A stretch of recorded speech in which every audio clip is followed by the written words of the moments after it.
Alright, hello citizens of the Nigelverse. It is Nigel here once again, and welcome back to the Labyrinth. So, today we are continuing, of course, our reading of Romeo and Juliet, and now we are in Act 3. So, kind of a recap of Act 2, who Romeo and Juliet are now married. They've professed their love for one another, and now they have been married courtesy of Friar Lawrence, and only them, him, and obviously Romeo and Juliet, and Friar Lawrence and the nurse are the only people who know. So, what kind of a secret love they got going on here? But let's see how things unfold now that we are in Act 3. So, without further ado, let's get right into it.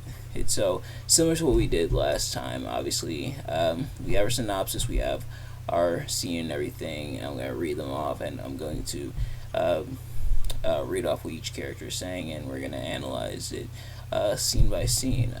And now, compared to the, or actually, never mind.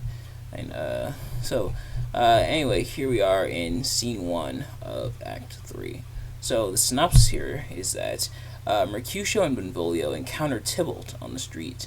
As soon as Romeo arrives, Tybalt tries to provoke him to fight. When Romeo refuses, Mercutio answers Tybalt's challenge. They duel and Mercutio is fatally wounded. Romeo then avenges Mercutio's death by killing Tybalt in a duel. Benvolio tries to persuade the prince to excuse Romeo's slaying of Tybalt. However, the Capulets demand that Romeo pay with his life, and the prince instead banishes Romeo from Verona. So, some stuff's gonna go down in this scene, and some stuff's gonna go down with my camera if it doesn't focus. But without further ado, let's get right into it. So, enter Mercutio, Benvolio, and their men.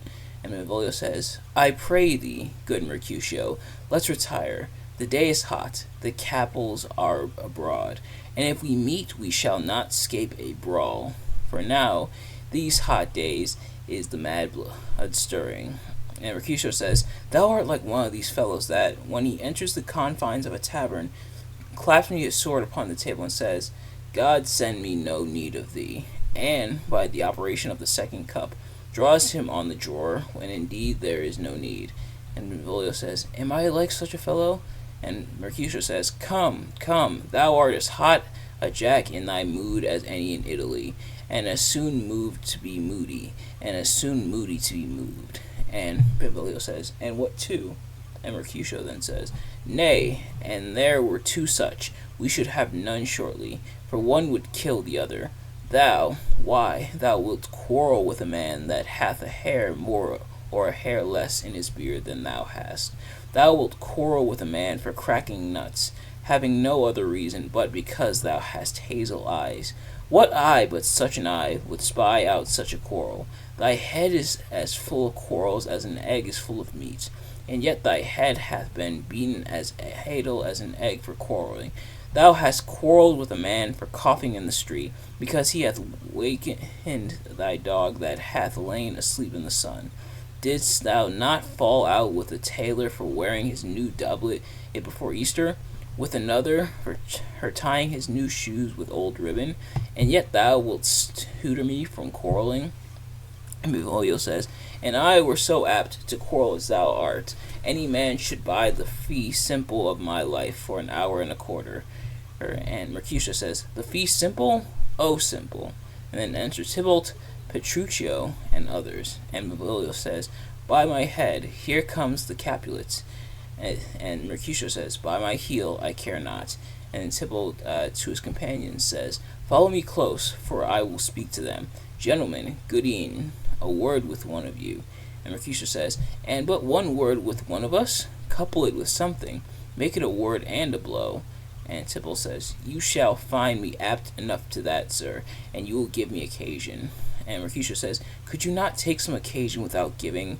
And Tybalt says, "Mercutio, thou consortest with Romeo." And Mercutio says, "Consort? What? Dost thou make us minstrels? And thou make minstrels of us? Look to hear nothing but discords. Here's my fiddlestick.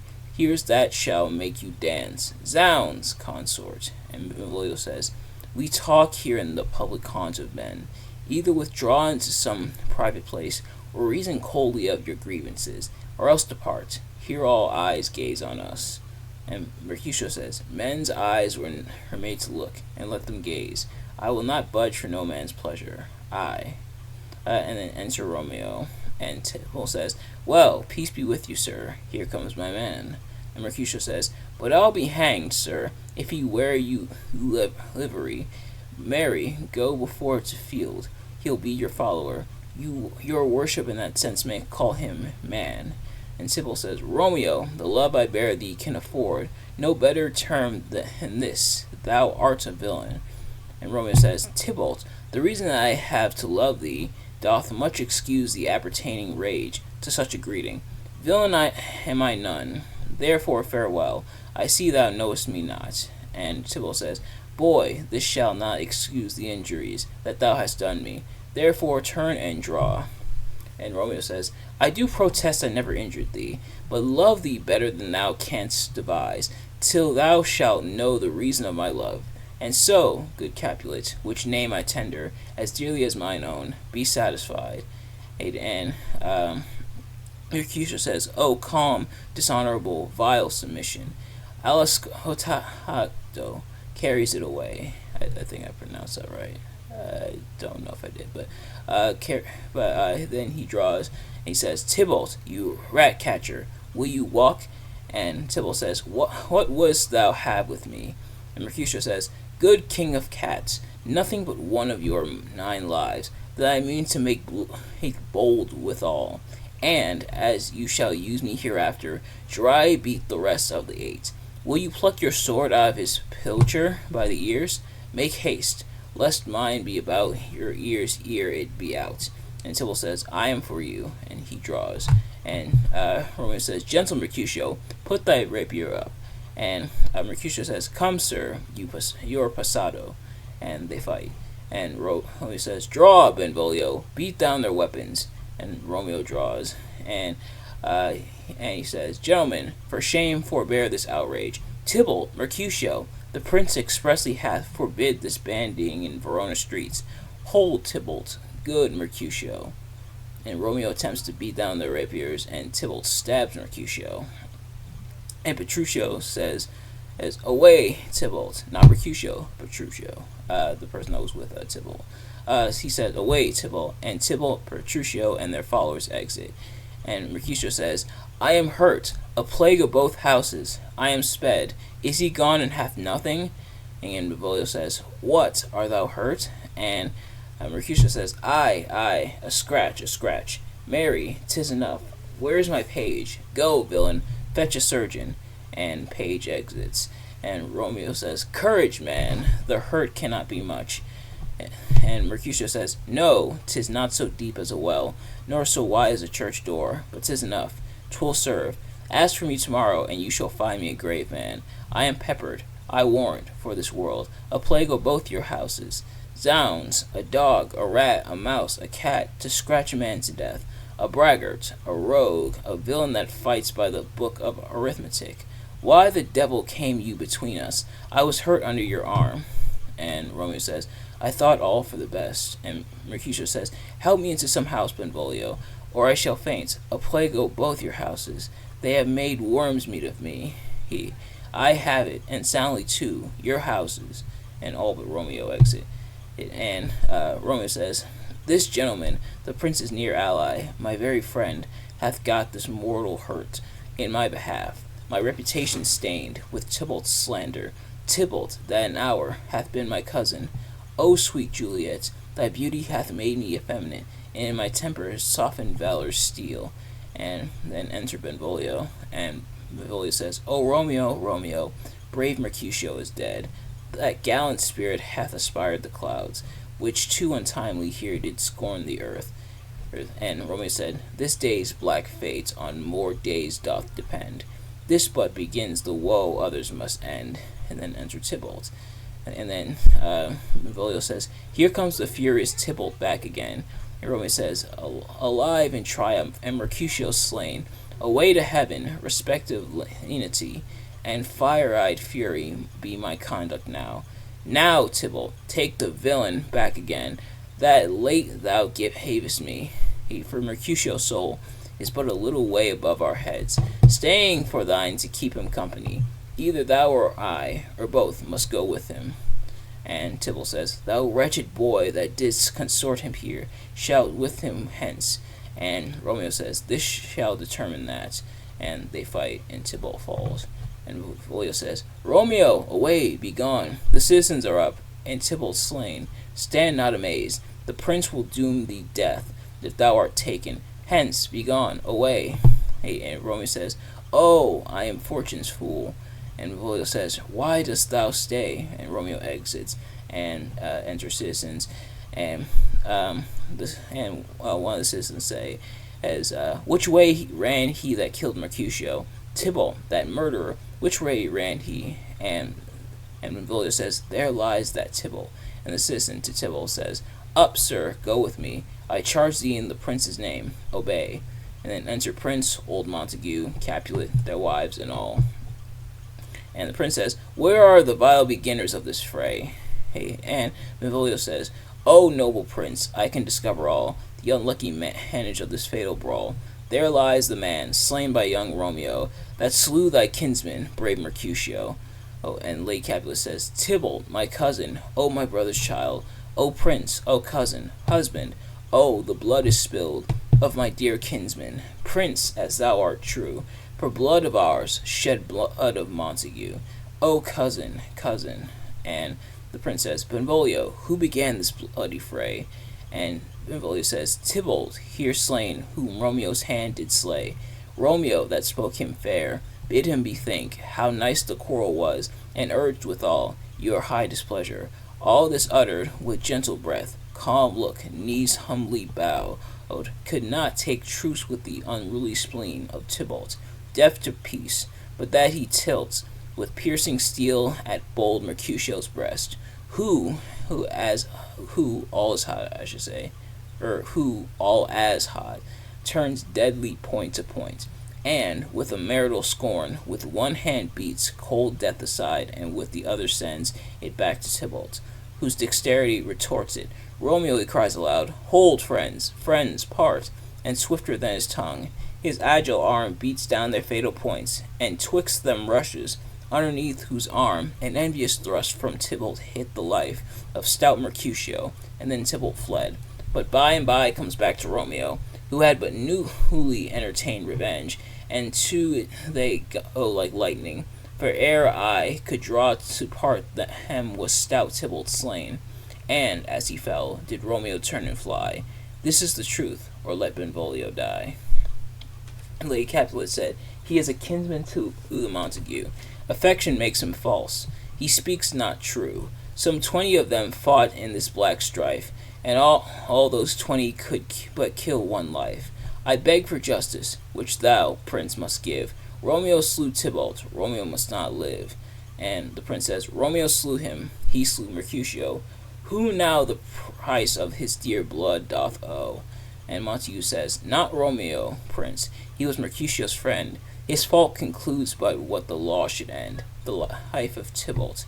And the prince says, And for that offense, immediately we do exile him hence. I have an interest in your heart's proceeding. My blood for your rude brawls doth lie a-bleeding. But I'll immerse you with so strong a fine, that you shall all repent the loss of mine. I will be deaf to pleading and excuses, nor tears nor prayers shall purchase out abuses. Therefore use none. Let Romeo hence in haste, else, when he is found, that hour is his last. Bear hence this body and attend our will. Mercy but murderers, parting those that kill. And they exit, the Capulet men bearing off Tybalt's body.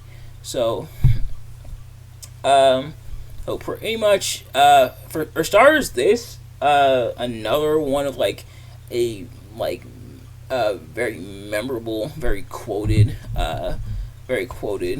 scene when it comes to Romeo and Juliet. Plague on both houses is essentially he and it's kind of you kind of understand where Mercutio's coming from. Essentially, he's slain because of the rivalry between the Montagues and the Capulets. So as he's dying, he's like, you know what? Screw both of you. Plagues on both your houses. It's like all this fighting got him killed essentially. So Tybalt kills Mercutio. Romeo did try to stop it, but Romeo instead kills Tybalt after killing his friend Mercutio. And then flees. He's essentially exiled by the prince. The prince is and I guess probably instead of killing him, like Benvolio said, the prince might. He probably decided to spare him, but exile him because he didn't start the fight. He tried to stop it, according to Benvolio, which obviously was the truth. So that's probably why the prince decided not to sentence him to death. But Romeo is now exiled. And Tybalt's body has been carried off. So, man, it's gonna be an awkward honeymoon. But nevertheless, we move into scene 2 now, and the synopsis here is that Juliet longs for Romeo to come to her. The nurse arrives with the news that Romeo has killed Tybalt and has been banished, and Juliet at first feels grief for the loss of her cousin Tybalt and verbally attacks Romeo, but then renounces these feelings and devotes herself to grief for Romeo's banishment. The nurse promises to bring Romeo to Juliet that night. So enter Juliet alone, and Juliet says, "Gallop apace, you fiery-footed steeds, toward Phoebus's lodging. Such a wagoner as Phaeton would whip you to the west, and bring in cloudy night immediately. Spread thy close curtain, love-performing night, that runaway's eyes may wink, and Romeo leap to these arms, untalked of and unseen. Lovers can see to do their amorous rites by their own beauties, or, if love be blind, it best agrees with night. Come, civil knight, thou sober-suited matron all in black, and learn me how to lose a winning match. Played for a pair of stainless maidenhoods, hood my unmanned blood, baiting in my cheeks, with thy black mantle till strange love grow bold. Think true love acted simple modesty. Come, knight, come, Romeo, come, thou day and night, for thou wilt lie upon the wings of night, wither that and new snow upon a raven's back. Come, gentle knight, come, loving black-browed knight, give me my Romeo, and when I shall die, take him and cut him out in little stars, and he will make the face of heaven so fine, that all the world will be in love with night, and pay no worship to the garnished sun. Oh, I have bought the mansion of a love, but not possessed it, and though I am sold, not yet enjoyed. So tedious is this day, as is the night before some festival, to an impatient child that hath new robes and may not wear them." And then enter nurse with the cords. "Oh, here comes my nurse, and she brings news, and every tongue that speaks, but Romeo's name speaks heavy eloquence. Now, nurse, what news? What hast thou there?" "The cords that Romeo bid thee fetch." And the nurse says, "Aye, the cords." And she drops the rope ladder. And Julia says, "Ay me, what news? What dost thou wring thy hands?" Or why dost thou wring thy hands? And nurse says, "Ah, Weirday, he's dead, he's dead, he's dead. We are undone, lady, we are undone. Alack the day, he's gone, he's killed, he's dead." And Julia says, "Can heaven be so envious?" And nurse says, "Romeo can, though heaven cannot. Oh, Romeo, Romeo, whoever would have thought it, Romeo." And Julia says, "What devil art thou that dost torment me thus? This torture should be roared in dismal hell. Hath Romeo slain himself? Say thou but I, and that bare foul eye shall poison more than the death-darting eye of cockatrice. I am not I, if there be such an eye, or those eyes shut that make the answer I. If he be slain, say I, or if not, no. Brief sounds determine my weal or woe." And there says, "I saw the wound, I saw with mine eyes, God save the mark, here on his manly breast, a piteous course, a bloody piteous course, pale, pale as ashes, all bedaubed in blood, all in gore blood. I swooned at the sight." And Juliet says, "Oh, break my heart, poor bankrout, break at once. To prison eyes, ne'er look on liberty. Vile earth to earth resign, and motion here, and thou and Romeo press one heavy bier." And nurse says, "Oh, Tybalt, Tybalt, the best friend I had. Oh, courteous Tybalt, honest gentleman, that ever I should live to see thee dead." Um, and Julia says, "What storm is this that blows so contrary? Is Romeo slaughtered and is Tybalt dead? My dearest cousin, and my dearer lord?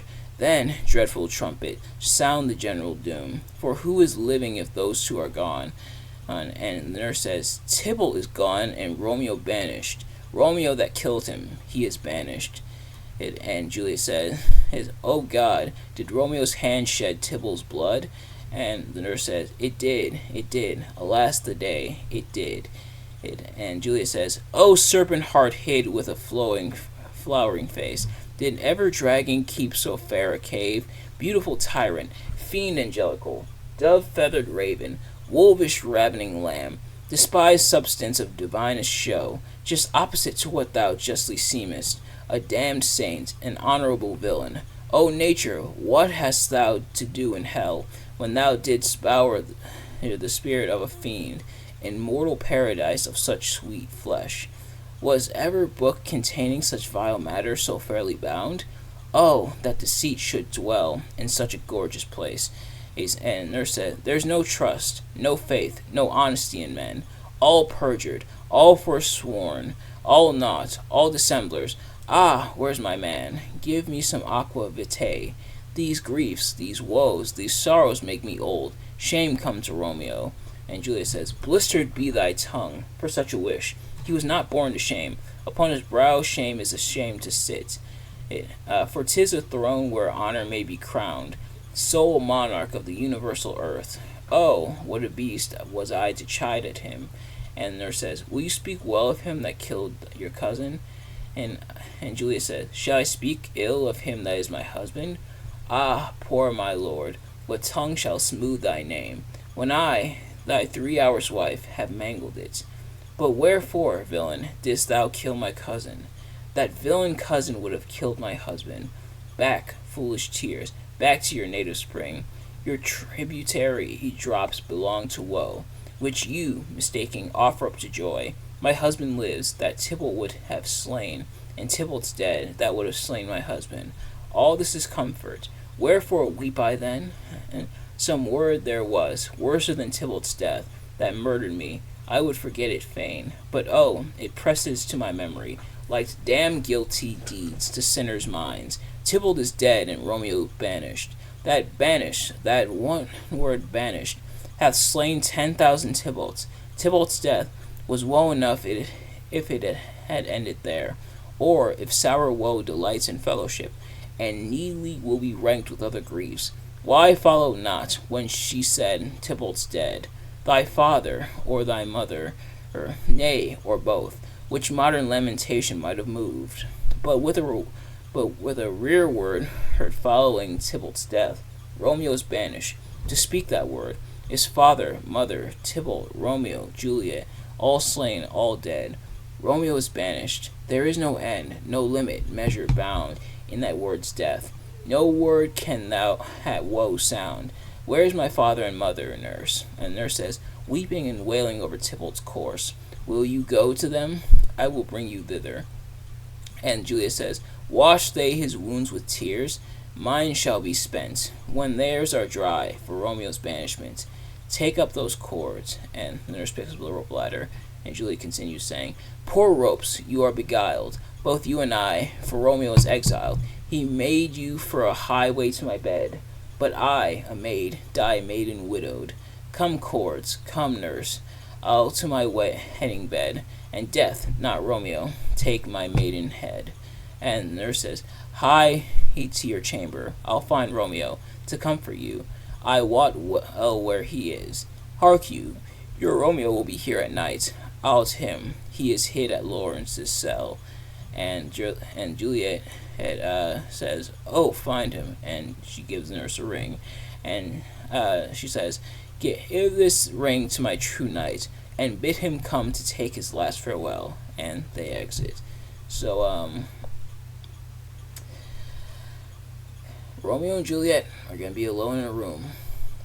Take a while, guess why? But some interesting things here. You found out your cousin's dead, and Juliet is upset at first that Romeo killed him, even though the nurse is omitting the part where her Tybalt killed Mercutio. But I guess that's to be expected. Obviously, he a little bit of bias there, obviously, but Juliet's dead. Not Juliet's dead, at least not yet. But Juliet is upset at that Tybalt's dead, and she's upset at Romeo for killing him. But then, almost literally almost out of nowhere, she does like a full 180, like, oh, but then again, I would be upset if Romeo had died instead. And she almost feel like she kind of brushes off Tybalt's death. I don't know if that's like out of full loyalty to Romeo, out of her knowing that her cousin was kind of a jerk at times. Maybe a combination of both, but yeah, so almost like a full 180. He going from, oh, Tybalt, my cousin Tybalt, to, ooh, at least Romeo's okay. But nevertheless, let's move into scene 3. So the synopsis here is that Friar Lawrence tells Romeo that his punishment for killing Tybalt is banishment, not death. And Romeo responds that death is preferable to banishment from Juliet. When the nurse enters and tells Romeo that Juliet is grief-stricken, Romeo attempts suicide. Friar Lawrence then says that Romeo may spend the night with Juliet and leave for exile in Mantua, actually, I think that's how it's pronounced, next morning. And then the friar proposes that Balthasar will bring Romeo news of Verona and suggests that Romeo can expect in time that the prince may relent and allow him to return to Verona. So enter Friar Lawrence, and Friar Lawrence says, Romeo, come forth, thou fearful man. Affliction is enamored of thy parts, and thou art wedded to calamity. And enter Romeo. And Romeo says, Father, what news? What is the prince's doom? What sorrow craves acquaintance at my hand, that I yet know not? And Friar Lawrence says, Too familiar is my dear son with such sour company. I bring thee tidings of the prince's doom. And Romeo says, What less than doomsday is the prince's doom? And Friar Lawrence says, A gentler judgment vanished from his lips, not body's death, but body's banishment. And Romeo says, Ha, banishment? Be merciful, say death, for exile hath more terror in his look, much more than death. Do not say banishment. And Friar Lawrence says, Here from Verona art thou banished. Be patient, for the world is broad and wide. And Romeo says, There is no world without Verona walls, but purgatory, torture, hell itself. Hence banished is banished from the world, and world's exile is death. Then banished is death mistermined. Calling death banished, thou cutt'st my head off with a golden axe, and smilest upon the stroke that murders me. And Friar Lawrence says, O deadly sin, O rude unthankfulness, thy fault our law calls death, but the kind prince, taking thy part, hath rushed aside the law, and turned that blackward death to banishment. This is dear mercy, and thou seest it not. And Romeo says, 'Tis torture and not mercy. Heaven is here, where Juliet lives, and every cat and dog and little mouse, every unworthy thing, live here in heaven and may look on her, but Romeo may not. More validity, more honorable state, more courtship lives and carrion flies than Romeo. They may seize on the white wonder of dear Juliet's hand, and steal a mortal blessing from her lips, who, even in pure and vestal modesty, still blush, as thinking their own kiss is sin, but Romeo may not. He is banished. Flies may do this, but I from this must fly. They are free men, and by am banished. And sayest thou yet that exile is not death? Hadst thou no poison mixed, no sharp ground knife, no sudden mean of death, though near so mean, but banished to kill me? Banished? O friar, the damned use that word in hell. Howling attends it. How hast thou the heart, being a divine, a ghostly confessor, a sin absolver, and my friend professed, to mangle me with that word banished? And Friar Lawrence says, Thou fond madman, hear me a little speak. And Romeo says, Oh, thou wilt speak again of banishment. And Friar Lawrence says, I'll give thee armor to keep off that word. Adversity's sweet milk, philosophy, to comfort thee, though thou art banished. And Romeo says, Yet banished? Hang up philosophy. Unless philosophy can make a Juliet, displant a town, reverse a prince's doom. It helps not, it prevails not. Talk no more. And Friar Lawrence says, Oh, then I see that madmen have no ears. And Romeo says, How should they when that wise men have no eyes? And Friar Lawrence says, Let me dispute with thee of thy estate. And Romeo says, Thou canst not speak of that thou dost not feel. Wert thou as young as I, Juliet thy love, an hour but married, Tybalt murdered, doting like me, and like me banished, then mightst thou speak, then mightst thou tear thy hair, and fall upon the ground as I do now.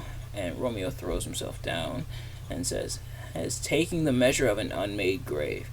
And there's a knock within. And Friar Lawrence says, Arise, one knocks, good Romeo, hide thyself.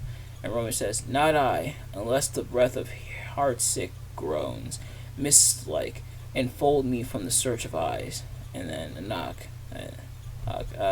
And then Friar Lawrence says, Hark, how they knock. Who's there? Romeo, arise. Thou wilt be taken. Stay a while. Stand up. And another knock. And Friar Lawrence says, Run to my study. By and by. God's will. What simpleness is this? I come. And there's another knock. And Friar Lawrence continues saying, Who knocks so hard? Whence come you? What's your will? And nurse within says, Let me come in, and you shall know my errand. I come from Lady Juliet. And Friar Lawrence, admitting the nurse, aka allowing her to come in, says, Welcome then, and enter nurse. And nurse says, Oh, holy friar, oh, tell me, holy friar, where's my lady's lord? Where's Romeo? Oh, and Friar Lawrence says, There on the ground, with his own tears made drunk. And nurse says, Oh, he is even in my mistress's case, just in her case. Oh, woeful sympathy, piteous predicament.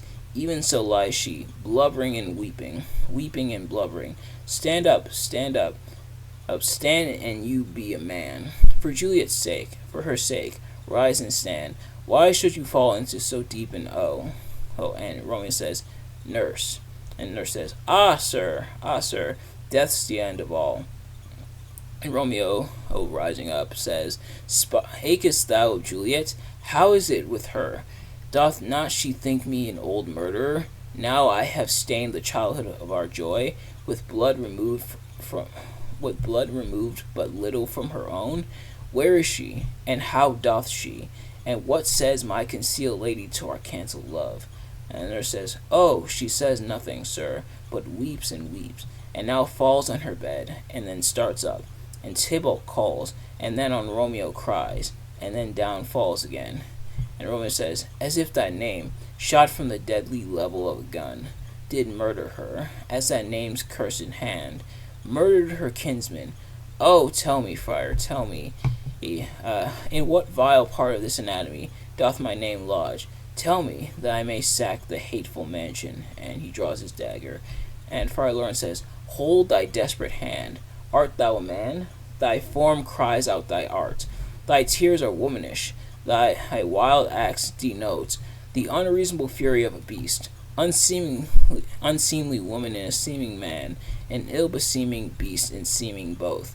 Thou hast amazed me, by my holy order. I thought thy disposition better tempered. Hast thou slain Tybalt?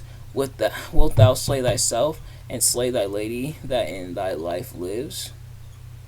By doing damned hate upon thyself, why railest thou on thy birth, the heaven and earth? Since birth and heaven and earth all three do meet in thee at once, which thou at once wouldst love? Fie, thou shamest thy shape, thy love, thy wit, which, like a usurer, abounds in all, and uses none in that true use indeed, which should bedeck thy shape, thy love, thy wit. Thy noble shape is but a form of wax, digressing from the valor of a man. Thy dear love sworn but hollow perjury, killing that love which thou hast vowed to cherish. Thy wit, that ornament to shape and love, misshapen in the conduct of them both, like powder in a skillless soldier's flask. Man, I cannot talk today. Like powder in a skillless soldier's flask, is set afire by thine own ignorance, and thou dismembered with thy own defense.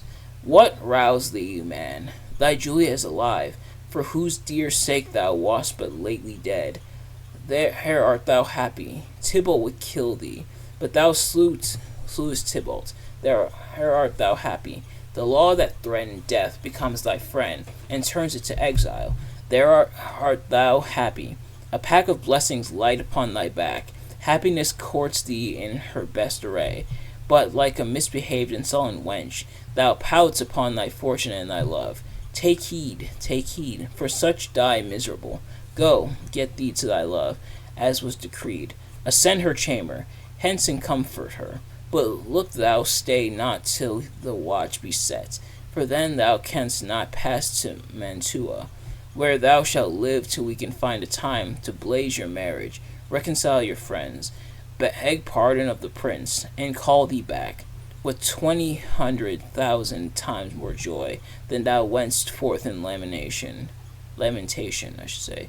Go before, nurse, commend me to thy lady, and bid her hasten all the house to bed, which heavy sorrow makes them apt unto. Romeo is coming. And don't record at 2 a.m, guys. But the nurse says, "O Lord, I could have stayed here all the night to hear good counsel. Oh, what learning is! My lord, I'll tell my lady you will come."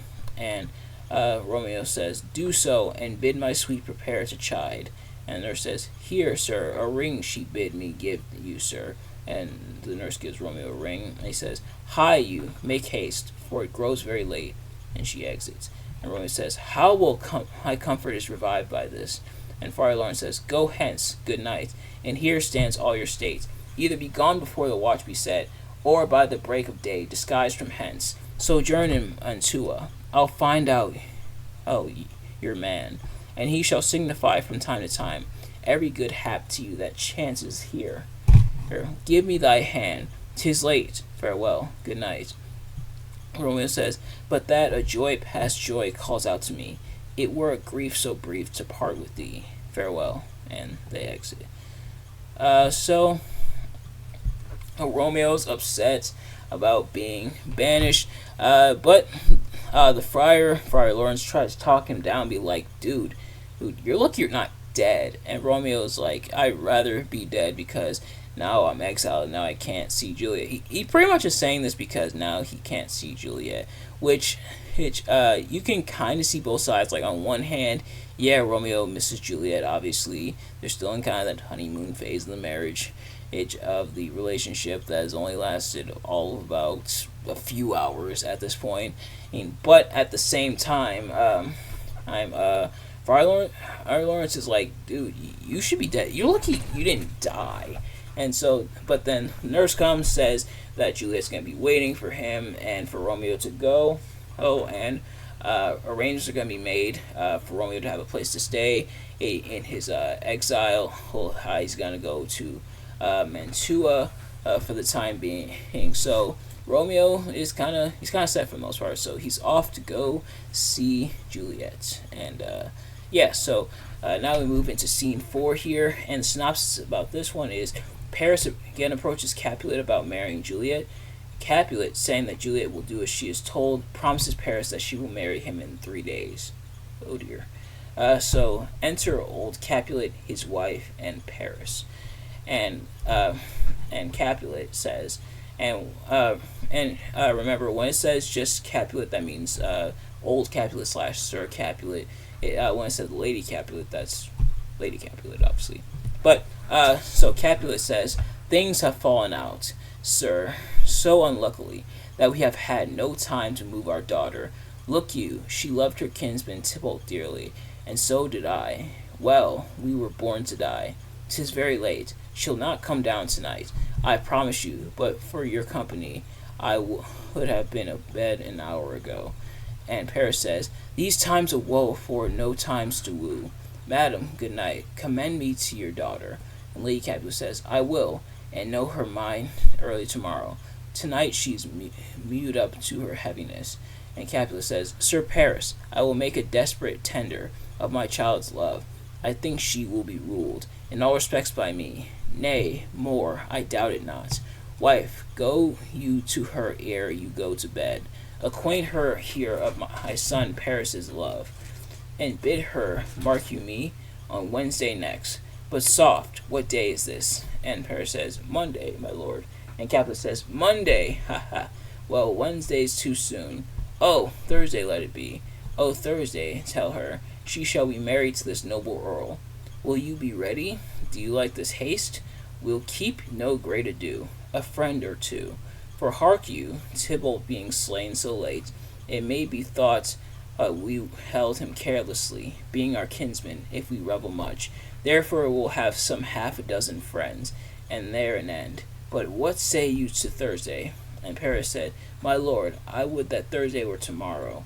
And Capulet says, Well, get you gone. Oh, Thursday be it then. And then to Lady Capulet he says, Go you to Juliet ere you go to bed. Prepare her, wife, against this wedding day. Farewell, my lord. Light to my chamber. Ho. Afore me. It is so very late that we may call it early by and by. Good night. And they exit. So kind of a short scene, but pretty much Sir Capulet says that Juliet is going to be married to Paris, and she's going to be married to him by Thursday. So Juliet's being married off to Paris is in a few days by Thursday. So it's Monday, and then 3 days on Thursday, which is kind of ironic because this is when this video will be going up. And technically when this video is being filmed, like I said, 2 in the morning, almost 3. But yeah, so Juliet's going to be married to Paris by Thursday. Oh boy.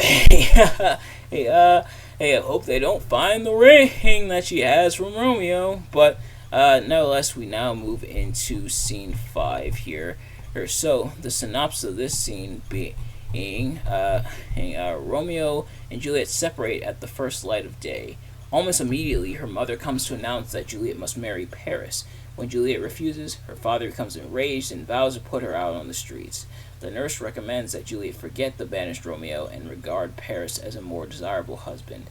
Juliet is secretly outraged at the nurse's advice and decides to seek Friar Lawrence's help. So enter Romeo and Juliet aloft.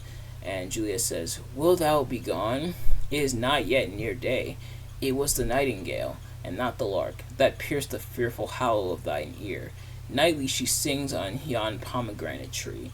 Believe me, ye love, it was the nightingale. And Romeo says, It was the lark, the herald of the morn, no nightingale.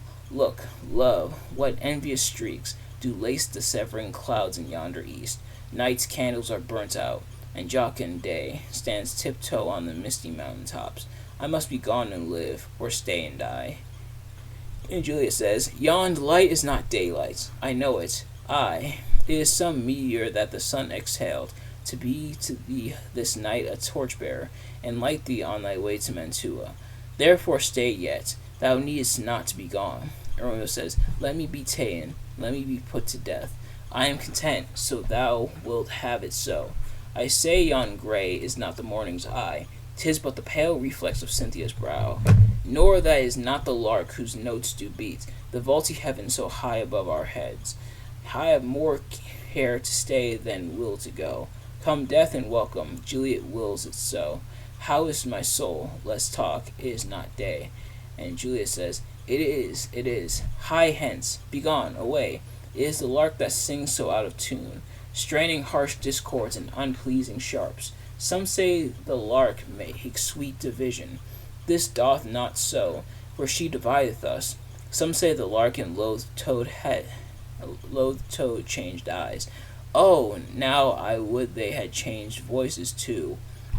Since since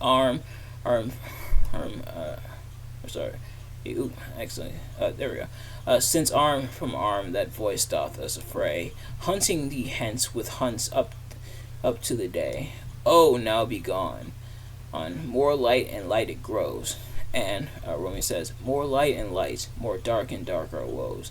and enter the nurse. And nurse says, "Madam," and Juliet says, "Nurse." And Juliet says, "Your lady mother's coming to your chamber. The day is broke. Be wary. Look about." And she exits. And Juliet says, "Then, window, let day in, and let life out." And Romeo says, "Farewell, farewell. One kiss and I'll descend." And they kiss, and Romeo descends. And Juliet says, "Art thou gone so? Love, lord, I, husband, friend, I must hear from thee every day in the hour, for in a minute there are many days. Oh, by this count I shall be much in years, ere I again behold my Romeo." And Romeo says, "Farewell. I will omit no opportunity that may convey my greetings, love, to thee." And Juliet says, "Oh, thinkest thou we shall ever meet again?" And Romeo says, "I doubt it not, and all these woes shall serve for sweet discourses in our time to come."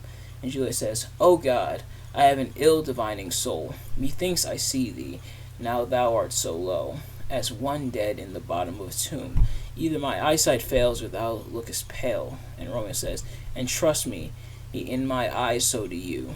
Dry sorrow drinks our blood. Adieu, adieu." And he exits. And Juliet says, "O fortune, fortune, all men call thee fickle. If thou art fickle, what dost thou with him that is renowned for faith? Be fickle, fortune, for then I hope thou wilt not keep him long, but send him back." And then enter Lady Capulet. And Lady Capulet says, "Ho, daughter, are you up?" And Juliet says, "Who is it that calls? It is my lady mother. Is she not down so late or up so early? What unaccustomed cause procures her hither?" And Juliet descends. And Lady Capulet says, "Why, how now, Juliet?" And Juliet says, "Madam, I am not well." And Lady Capulet says, "Evermore weeping for your cousin's death? What, wilt thou wash him from his grave with tears? And if thou couldst not make him live. Therefore hath done. Some grief shows much of love, but much of grief shows some still want of wit." And Juliet says, "Yet let me weep for such a feeling loss." And Lady Capulet says, "So shall you feel the loss, but not the friend which you weep for her." And Juliet says, "Feeling so the loss, I cannot choose but ever weep the friend." And Lady Capulet says, "Well, girl, thou weepest not so much for his death, as that the villain lives which slaughters him." And Juliet says, "What villain, madam?" And Lady Capulet says, "That same villain, Romeo." And Juliet aside says, "Villain and he be many miles asunder. God pardon him, I do with all my heart. And yet no man like he doth grieve my heart." And Lady Capulet says, "That is because the traitor murderer lives." And Juliet says, "I, madam, from the reach of these my hands, would none but I might venge my cousin's death." And Lady Capulet says, "We will have vengeance for it, fear thou not. Then weep no more. I'll send to one in Mantua, where that same banished runagate doth live." I think I pronounced that right. "Shall give him such an unaccustomed dram, that he shall soon keep Tybalt company, and then I hope thou wilt be satisfied." And Juliet says, "Indeed, I never shall be satisfied with Romeo till I behold him dead. Is my poor heart so for a kinsman vexed? Madam, if you could find out but a man to bear a poison, I would temper it, that Romeo should, upon receipt thereof, soon sleep in quiet. Oh, how my heart abhors to hear him named and cannot come to him, to wreak the love I bore my cousin upon his body that hath slaughtered him." And Lady Capulet says, "Find thou the means, and I'll find such a man. But now I'll tell thee joyful tidings, girl." And Juliet says, "And joy comes well in such a needy time. What are they, beseech your ladyship?" And Lady Capulet says, "Well, well, thou hast a careful father, child, one who, to put thee from thy heaviness, hath sorted out a sudden day of joy that thou expectest not, nor I looked not for." And Juliet says, "Madam, in happy time, what day is that?" And Lady Capulet says, "Marry, my child, early next Thursday morn, the gallant young and noble gentleman, the county Paris, at St. Peter's Church, shall happily make thee there a joyful bride." And Juliet says, "Now, by St. Peter's Church, and Peter too, he shall not make me there a joyful bride. I wonder at this haste that I must wed, ere he that should be my husband comes to woo. I pray you, tell my lord and father, madam, I will not marry yet, and when I do I swear it shall be Romeo, whom you know I hate, rather than Paris. These are news indeed. And Lady Capulet says, Here comes your father. Tell him so yourself, and see how he will take it at your hands. And then enter Capulet and nurse. And Capulet says, When the sun sets, the earth doth drizzle dew. But for the sunset of my brother's son, it rains downright. How now, a conduit, girl? What, still in tears?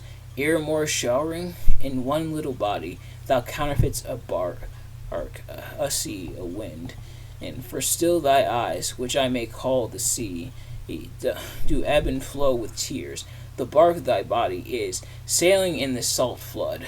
The winds thy sighs is, who, raging with thy tears, and they with them, without a sudden calm, will overset thy tempest-tossed body. How now, wife, have you delivered to her our decree? And, or maybe it's supposed to be read, have you delivered to her our decree? It's probably that second one. But Lady Capulet says, Aye, sir, but she will none. She gives you thanks. I would the fool were married to her grave. And Capulet says, Soft, take me with you, wife. How will she none? Does she not give us thanks? Is she not proud? Does she not count her blessed, unworthy as she is, that we have wrought so worthy a gentleman to be her bride? And Juliet says, Not proud you have, but thankful that you have. Proud can I never be of what I hate, but thankful even for hate that is meant love. And Capulet says, How? Chopped logic. What is this? Proud, and I thank you, and I thank you not, and yet not proud? Mistress minion you. Thank me no thankings, nor proud me no prouds, but fettle your fine joints 'gainst Thursday next, to go with Paris to St. Peter's Church, or I will drag thee on a hurdle thither. Out, you green sickness carrion, out, you baggage, you tallow face. And Lady Capulet says, Fie, what, are you mad? And Juliet, kneeling, says, Good father, I beseech you on my knees, hear me with patience but to speak a word. And Capulet says, Hang thee, young baggage, disobedient wretch. I'll tell thee what, get thee to church o' Thursday, or never after look me in the face. Speak not, reply not, do not answer me. My fingers itch. Wife, we scarce thought us blessed, as that God hath lent us but this only child. But now I see this one is one too much, and that we have a curse in having her. Out on her, Hilding. And nurse says, God in heaven bless her. You are to blame, my lord, to rate her so. Oh, and Capulet says, And why, my lady wisdom? Hold your tongue, good prudence, smart at her with your gossips, go. And nurse says, I speak no treason. And Capulet says, Oh, God in Eden. And, I have no idea how it's pronounced, but no, the nurse says, May not one speak? And Capulet says, Peace, you mumbling fool. Utter your gravity o'er a gossip's bowl, for here we need it not. And Lady Capulet says, You are too hot. And Capulet says, God's bread, it makes me mad. Day, night, hour, tide, time, work, play. Alone, in company, still my care hath been to have her matched. And having now provided a gentleman of noble parentage, a fair demesnes, youthful and nobly lined, stuff, as they say, with honorable parts, proportioned as one's thought would wish a man, and then to have a wretched pulling fool, a whining mammet, in her fortune's tender, to answer, I'll not wed, I cannot love, I am too young, I pray you, pardon me. But, and you will not wed, I'll pardon you. Graze where you will, you shall not house with me. Look to it, think on it. I do not use to jest. Thursday is near. Lay hand on heart, advise, and you be mine. I'll give you to my friend, and you be not. Hang, beg, starve, die in the streets, for, by my soul, I'll ne'er acknowledge thee, nor what is mine shall never do thee good. Trust to it. Bethink you. I'll not be forsworn. And he exits. And Juliet says, Is there no pity sitting in the clouds that sees into the bottom of my grief? Oh, sweet my mother, cast me not away. Delay this marriage for a month, a week. Or, if you do not, make the bridal bed in that dim monument where Tybalt lies. And Lady Capulet says, Talk not to me, for I'll not speak a word. Do as thou wilt, for I have done with thee. And she exits, and Juliet, rising, says, O God, O nurse, how shall this be prevented? My husband is on earth, my faith in heaven. How shalt that faith return again to earth, unless that husband send it me from heaven by leaving earth? Comfort me, I should say, counsel me. Alack, alack, that heaven should practice stratagems upon so soft a subject as myself. What sayest thou? Hast thou not a word of joy? Some comfort, nurse. And the nurse says, Faith, here it is. Romeo is banished, and all the world to nothing, that he dares ne'er come back to challenge you. Or, if he do, it needs must be by stealth. Then, since the case so stands as now it doth, I think it best you married with the country, or with the county. I think I accidentally said country instead of county earlier as well, but with the county. Oh, he's a lovely gentleman. Romeo's a disclout to him, an eagle, madam, hath not so green, so quick, so fair an eye, as Paris hath. Be shrew my very heart. I think you are happy in the second match, for it excels your first. Or, if it did not, your first is dead. Oh, 'twere as good he were as living here, and you no use of him. And Juliet says, Speakest thou from thy heart? And the nurse says, And from my soul too, else be shrew them both. And the nurse says, Juliet says, Amen. And the nurse says, What? And Juliet says, Well, thou hast comforted me marvellous much. Go in and tell my lady I am gone, having displeased my father, to Lawrence's cell, to make confession and to be absolved. And the nurse says, Marry, I will, and this is wisely done. And he exits. And Juliet says, Ancient damnation, O most wicked fiend, it is more sin to wish me thus forsworn, or to dispraise my lord with that same tongue, which he had praised him with above compare so many thousand times. Go, counselor, thou and my bosom henceforth shall be twain. I'll to the friar to know his remedy. If all else fail, myself have power to die. And she exits. So that is the end of scene 5, and that is the end of Act 3. So, pretty much Juliet being forced to marry Paris, and Juliet is not quite happy about it. But her father literally threatens to throw her out if she doesn't marry Paris, which, geez, harsh. But such were arranged marriages at the time. But Juliet, it says she's gonna go to Friar Lawrence, see what to do. The nurse holds a complete 180. And is like, hey, now that your parents mention it, Romeo is kind of trash. You should marry Paris instead. After already having gotten Juliet this far with helping her and Romeo and knowing about their romance, and it looks like perhaps Lady Capulet may be aware of the romance between Romeo and Juliet. Maybe I'm reading too far into that, but yeah. So, what will Juliet do? We're gonna find out next time. But nevertheless, that's gonna do it for this episode. Thank you all so much for watching. Hope you enjoyed. Things are progressing. Things are definitely progressing. But thank you all so much for watching. I hope you enjoyed. If you did, please do me a favor: like, comment, subscribe, share it with your friends, turn on post notifications so you know every time I upload a video, so you can see as soon as it drops. Let me know in the comments below your thoughts on Act 3 of Romeo and Juliet and the story so far, and are you enjoying it? But thank you all so much for watching, and I will see you guys later. Peace.